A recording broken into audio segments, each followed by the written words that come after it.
Chocolate chip cookies. In 1930, Ruth Wakefield was running the Toll House Inn in Whitman, Massachusetts, and by most accounts was an accomplished and deliberate cook.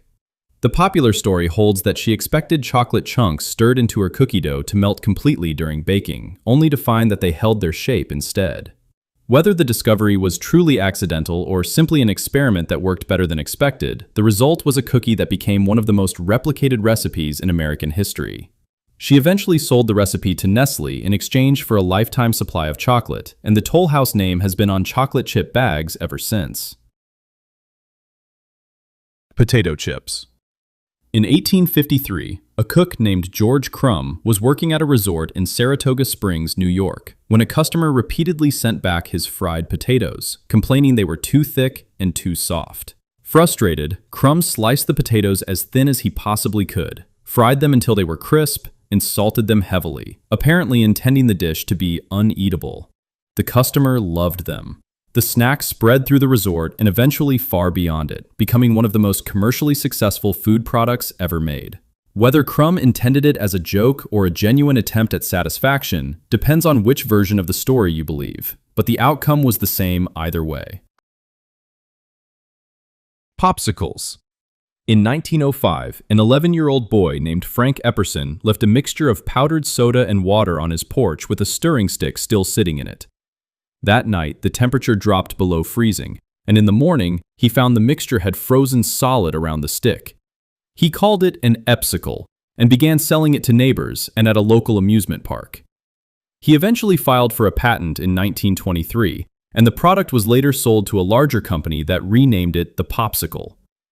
The basic format, flavored ice on a stick, has remained essentially unchanged for over a century. Cornflakes. The Kellogg brothers, John and Will, were running a sanitarium in Battle Creek, Michigan in the 1890s and were experimenting with grain-based foods as part of a strict dietary philosophy. One day, they left a batch of boiled wheat out too long, and when they rolled it flat and baked it, the wheat separated into individual flakes rather than forming a solid sheet. They adapted the process to corn and found the result palatable enough to serve to patients.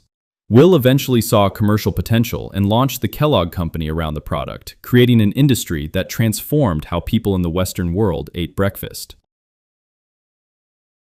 Worcestershire sauce. In the 1830s, a chemist named John Lee and a pharmacist named William Perrins were asked to recreate a sauce from a recipe brought back from India by a British nobleman named Lord Marquis Sandys. Their first attempt was reportedly so pungent and unpleasant that they sealed the barrel and stored it in their cellar, intending to dispose of it. When they discovered it again months later and tasted it, the fermentation had transformed it into something complex and deeply savory. They recognized what they had and began selling it commercially. The sauce has been made in Worcester, England ever since. Cheese.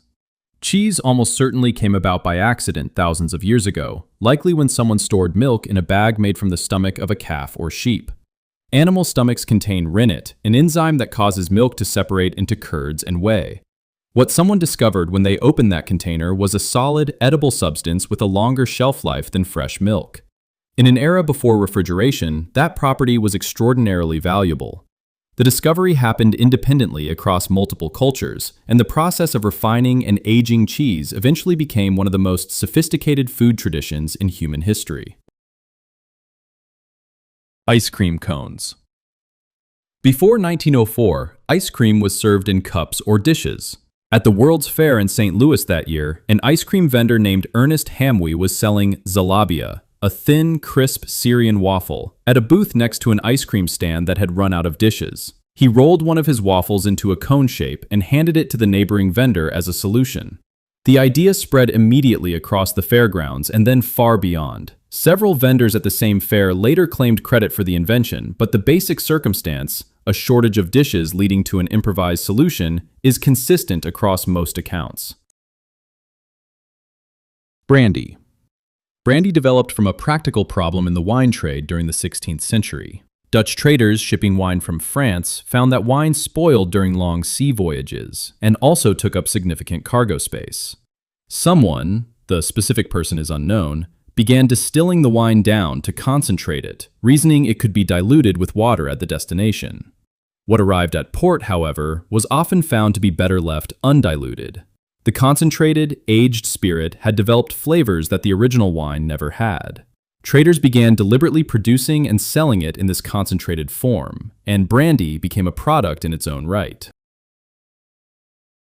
Tofu.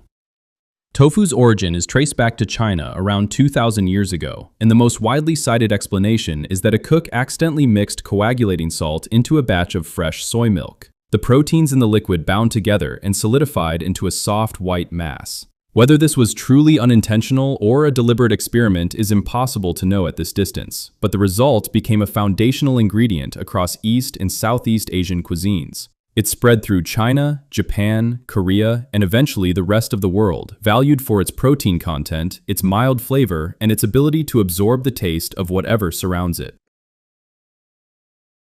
Champagne.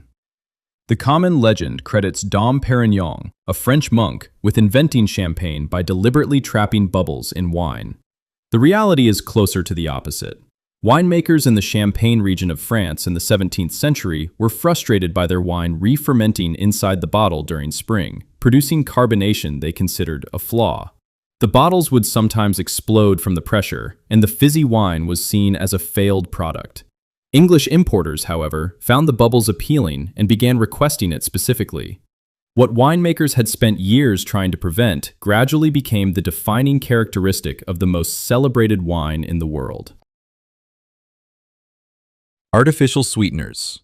Saccharin, the first artificial sweetener, was discovered in 1879 by a chemist named Konstantin Fahlberg, who was working at Johns Hopkins University on coal tar derivatives. After a day in the lab, he sat down to eat without washing his hands, and noticed that everything he touched tasted unusually sweet. He traced the sweetness back to a compound he had been working with and recognized its potential as a sugar substitute. He patented it without crediting his supervisor, which caused a lasting professional dispute. Saccharin went on to become widely used, particularly during sugar rationing in both world wars, and opened the door to an entire industry of synthetic sweeteners that followed. Microwave popcorn. The microwave oven itself was discovered by accident in 1945 when an engineer named Percy Spencer noticed that a chocolate bar in his pocket had melted while he was standing near active radar equipment. He began experimenting with various foods, and popcorn was among the first things he tested. The kernels popped readily and reliably under microwave energy in a way that made the technology's food applications immediately clear. Decades later, once microwave ovens became a household appliance, the combination of a microwave-safe bag and pre-measured popcorn kernels became one of the most convenient snack formats ever developed, all tracing back to a melted chocolate bar in a laboratory.